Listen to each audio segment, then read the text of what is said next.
آپ لوگوں نے قوم کے سامنے یہ دعویٰ کیا تھا کہ جی جنوری سے آگے یہ حکومت نہیں جا سکتی، ہم استعفے بھی دیں گے۔ استعفوں سے آپ لوگ پیچھے ہٹ گئے پیپلز پارٹی کی وجہ سے۔ عام تاثر تو یہ کہ پیپلز پارٹی کی ڈیل بھی ہو گئی ہے، اس کے رابطے بھی ہیں، اور اب خود آپ لوگ ضمنی الیکشن بھی کرنے جا رہے ہیں اور سینٹ بھی کرنے جا رہے ہیں، تو اس سے آپ لوگوں نے اس حکومت کو مزید مضبوط نہیں کیا؟ نہیں جی، مضبوطی کی بات نہیں ہے۔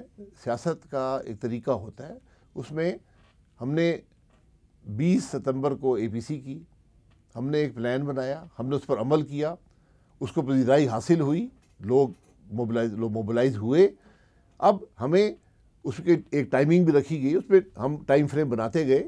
اس میں ہر چیز کا ایک وقت ہوتا ہے، ایڈجسٹمنٹس کرنی پڑتی ہیں، زمینی حقائق دیکھنے پڑتے ہیں، عوام کی موبلائزیشن دیکھنی پڑتی ہے، موسم کا اثر ہوتا ہے، ان سب۔ اور کیا ہم دو رائے تھیں پی ڈی ایم کے اندر سینٹ کے حوالے سے کہ حصہ لیا جائے یا نہ لیا جائے، تو یہ محسوس ہوا کہ حصہ لینا بہتر ہے اس تحریک کے لیے حصہ نہ لینے سے، تو وہ حصہ لیا جائے گا۔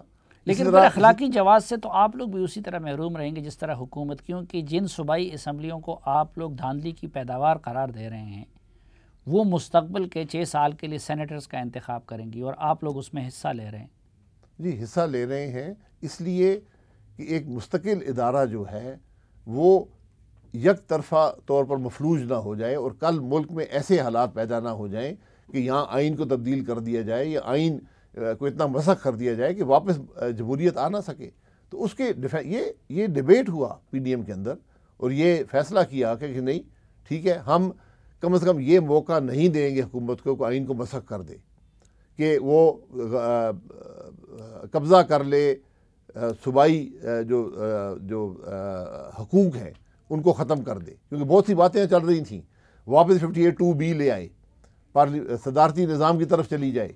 تو اس کا مقابلہ کرنا میں یہ بہتر سمجھا گیا کہ سینٹ کے الیکشن میں حصہ لیا جائے۔ پچھلے الیکشن میں بھی بہت زیادہ خرید و فروخت ہوئی تھی آپ کی، اور پھر جو چیئرمین سینٹ کے معاملے میں بھی آپ کی پارٹی کے لوگ بھی توڑے گئے اور دوسری پیپلز پارٹی کے لوگ بھی، اور خود آپ دونوں جماعتوں کا ماضی میں چارٹر آف ڈیموکریسی میں یہ تھا کہ اوپن بیلٹنگ کے ذریعے الیکشن ہو۔ اب حکومت اس طرح کرنا چاہتی ہے اور اس کے لیے عدالت بھی گئی ہے، تو آپ لوگ اپنے ماضی کے موقف سے کیوں ہٹ گئے؟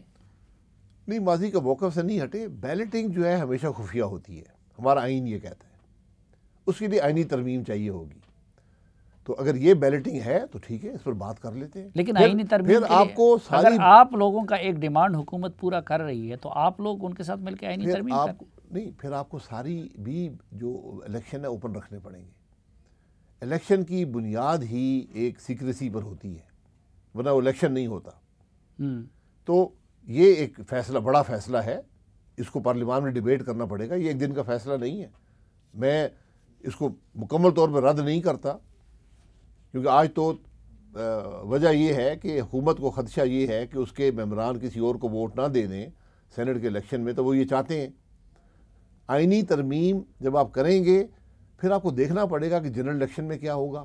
لیکن یہ بھی تو خدشہ ہے نا کہ آپ لوگوں کے ممبر بک جائیں، تو بہتر نہیں ہے کہ اوپن پتہ ہو؟ نہیں، دیکھیں، پھر آپ ایک مکمل تبدیلی لا رہے ہیں الیکشن کے نظام میں۔ یہ معمولی بات نہیں، معمولی بات مت سمجھیں کہ صرف سینٹ کے اندر الیکشن، یہ پھر سارا نظام بدل جائے گا۔ یہ جو الیکشن کی جو پرنسپل ہوتا ہے یہ اس کی نفی ہے۔ ٹھیک، اچھا، اس کے اثرات اچھے ہوں یا برے ہوں یہ وقت بتائے گا۔ ہمارے ملک میں الیکشن جو سینٹ کی خاص طور پر، اس کے اندر بے پناہ پیسہ بھی چلا ہے، دھاندلی بھی ہوئی ہے، لیکن ایک بڑی واضح تعداد سینیٹرز کی بغیر دھاندلی کے بھی بنی ہے۔ آپ الیکشن کمیشن کے سامنے مظاہرہ کرنے جا رہے ہیں 19 تاریخ کو۔ الیکشن کمیشن آپ کو اتنا خود مختار نظر آتا ہے کہ آپ ان سے ڈیمانڈ کرنے جائیں گے؟ پھر آپ نے خود مختاری پر سوال اٹھا دیے ہیں۔ میں بھی وہی کہہ رہا ہوں کہ الیکشن کمیشن کا آئین میں خود مختار ہے، عملی طور پر نہیں ہے۔ میڈیا خود مختار ہونا چاہیے، سلیم صافی صاحب خود مختار نہیں ہے۔ تو میں انہی اثرات کی بات کر رہا ہوں۔ میں D G I S P R کی بات پہ یقین کرنا چاہتا ہوں، لیکن حقائق اس کی نفی کرتے ہیں، اور جب تک وہ حقائق درست نہیں ہوں گے تو میں یہ کہتا رہوں گا کہ ہمیں واپس آئین کی طرف جانا پڑے گا. ہمیں جو خود مختار ادارے ہیں ان میں ایسے لوگ ہونے چاہیے جو خود مختاری کا مظاہرہ کرنے کی سکت رکھتے ہوں. ان اداروں میں سکت ہونی چاہیے. کمیشن کے سامنے مظاہرہ کیوں؟ اس لیے کہ یہ الیکشن کمیشن وہ ہے جو جس کے فیصلے جو ہیں ان کے اندر بے پناہ تضاد ہے. وہاں پر دورے معیار ہیں. پی ایم ایل این کے 2 سینیٹر سو موٹو نوٹس لے کر سپریم کورٹ نے ڈی سیٹ کیے یک جنبش قلم سے. اب اسی الیکشن کمیشن کے سامنے اس سے بہت زیادہ حقائق کے ساتھ ثبوت کے ساتھ کیسز پڑے ہوئے ہیں جن پر کوئی آگے پیش رفت نہیں ہو رہی. فورن فنڈنگ کا کیس ہے, 6.5 سال گزر گئے ہیں, تیسرا الیکشن کمشنر آ گیا, کوئی اس پہ آگے بات نہیں چلتی. اگر تو ماضی میں فارن فنڈنگ کے کیس کو آپ لوگوں نے بھی اتنی توجہ نہیں دی, یہ اس وقت خاص توجہ دینے کی کوئی وجہ؟ ہم تو انتظار کرتے رہے ہیں کہ یہ الیکشن کمیشن فیصلہ کرے, یہ supreme court suo motu notice لے. یہاں تو ایک تضاد نظر آتا ہے نا کہ ہم سو موٹو نوٹس کہاں لیتے ہیں. الیکشن جب ایک ادارہ اپنا کام نہیں کرتا اس کے خلاف کوئی کارروائی کر سکتے ہیں یا نہیں کر سکتے ہیں.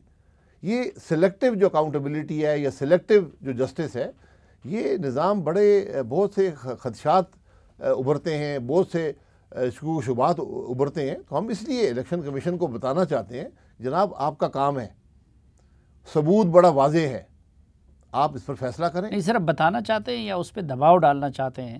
عوام کا دباؤ ہے. ہم جب وہاں جا رہے ہیں تو ہم اس بات سے تنگ آ کر جا رہے ہیں کہ 6.5 سال میں الیکشن کمیشن سلیکٹیو طور پر ان معاملات کو لیتا ہے جو اس کی ذمہ داری ہے. اس کے اندر کیا امپارشیلٹی ہے؟ لیکن اس چیئرمین کے تقرری میں تو چند ماہ پہلے آپ کے لیڈر کی رائے بھی شامل تھی. میں دیکھیں چیئرمین کی بات نہیں ہوتی, میں تو ادارے کی بات کر رہا ہوں, اس کے دباؤ کی بات کر رہا ہوں. عمل نے ثابت کیا. میں نے کہا تیسرا چیئرمین ہے. اس ادارے پہ کس کا دباؤ ہے الیکشن کمیشن پہ؟ یہ ادارہ ہی بتائے گا. ادارے کا کام ہے فیصلہ کرنا کہ 6.5 سال میں آپ نے فیصلہ نہیں کیا, واضح ثبوت دیا گیا ہے, ادارہ فیصلہ نہیں کرتا. اچھا, یہ جو مولانا فضل الرحمان صاحب پنڈی کر رہے ہیں, اس میں آپ لوگ ان کے ہم نوا ہیں؟ نہیں, مولانا صاحب نے جو پنڈی کی بات کی تھی, انہوں نے کہا تھا کہ اصل خرابی جہاں پر ہے وہیں پہ اس قسم کی انہوں نے بات کو کی ہے.